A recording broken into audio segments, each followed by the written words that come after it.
Still coming on. Yes, I am live both on Facebook and on Instagram. Hey, everybody. I have my fancy mic today. I hope that you can hear me. I was having some audio issues yesterday, so I hope everything is okay.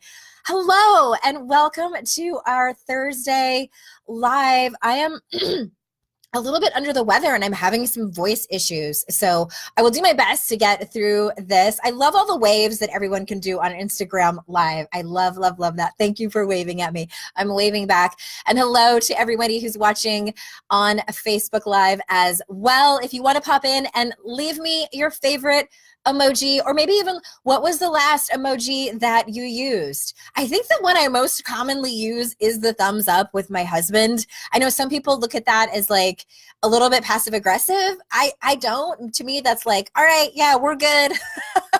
Too lazy to type in a yes or a no or an okay. Thumbs up it is for me. And I am here to talk to you about self-forgiveness. So for those of you who might be brand new to me, maybe you liked the Facebook page a long time ago and you have no idea who I am, or you don't recognize me because I cut 7 inches off of my hair on Friday. Holy crap. Yes, it was a lot of hair that I had taken off. Or maybe you follow me on Instagram, but you don't really know who I am. My name's Andrea Owen. I run the joint over at Your Kick-Ass Life. I am a podcaster. I've been podcasting for 5 years. A blogger. I've been blogging for almost 10 years. Next month, it'll be 10 years that I've been blogging. And I've written 2 self-help books, and I'm a mom, and I'm back to being a triathlete, which is very exciting. I'll save that for another episode. But today I'm going to be talking to you about self-forgiveness. What I've been doing every week is bringing at you a different chapter from my very first book, 52 Ways to Live a Kick-Ass Life, which there are 52 chapters. And the self-forgiveness chapter, I believe it's chapter 30. Yes, it is. And it's simply titled, Forgive Yourself. Raise your hand if this is sort of a loaded topic, right? I think that many people find it easier to forgive other people than it is to forgive themselves. Their inner critic tells them that there's just no way they could forgive themselves or let themselves off the hook, cut themselves some slack for something that they did in their past, whether it's recent or a long time ago. And I'll be honest with you, this can be a layered topic. It can involve trauma, it can involve family of origin stuff, past relationships, so many different layers. And if it's a really big deal in your life, I highly encourage you to get some therapy on it. And I have no idea if the microphone is working on Facebook. Can someone pop in? Let me know if you can hear me over there, because Facebook was the place I was having some audio issues yesterday.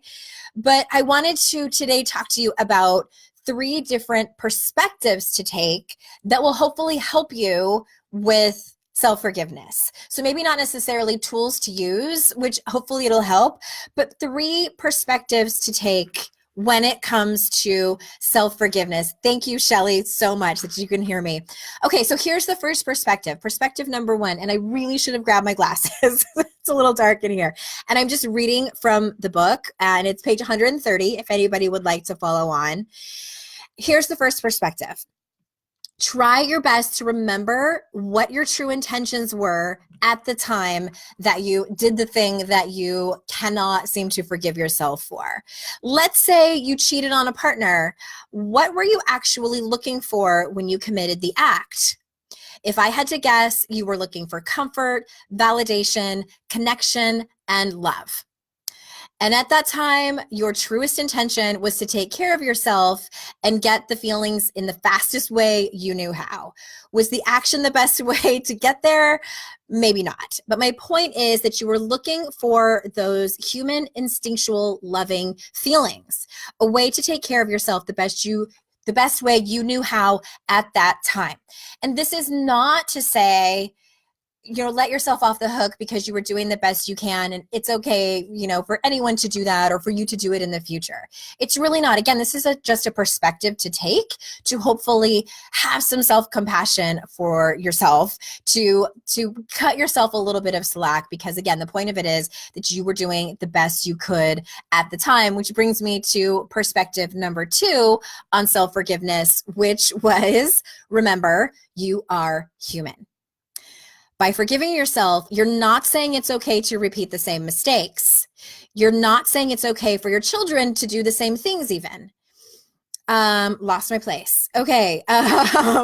It doesn't mean anything except, and this is in bold, you love yourself enough to admit that you are a mortal human being who did the best you could with the tools you had at that time.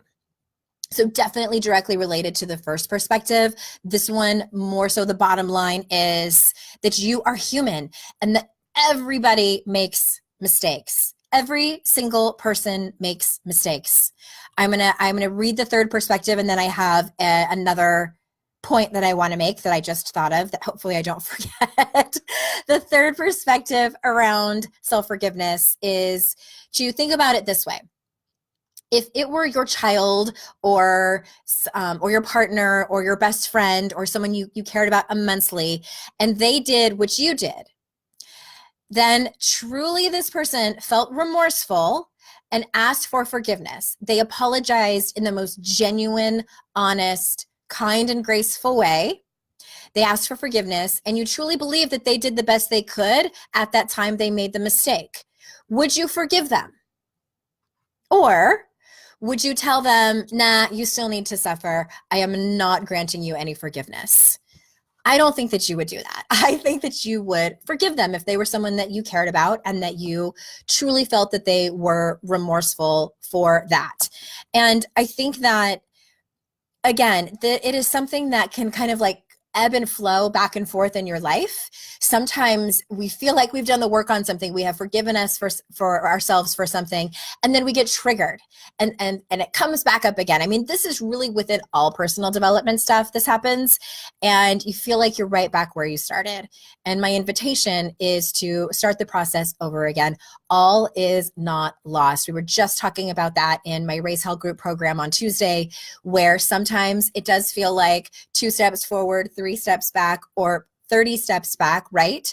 My friend Elizabeth D'Alto uses the metaphor of a spiral staircase where you're climbing the stairs, but you can always see what is below you. You can see all of the steps that you've already climbed. And it's the same in personal development. Okay, little side tangent there. So that is my 3 perspectives on self-forgiveness. Thank you so much for joining me. I'm going to just like flip through the comments here on Instagram and see if anybody there was anything that I needed to comment on. Okay. Also, I wanted to let you know, like, this definitely has to do with the inner critic.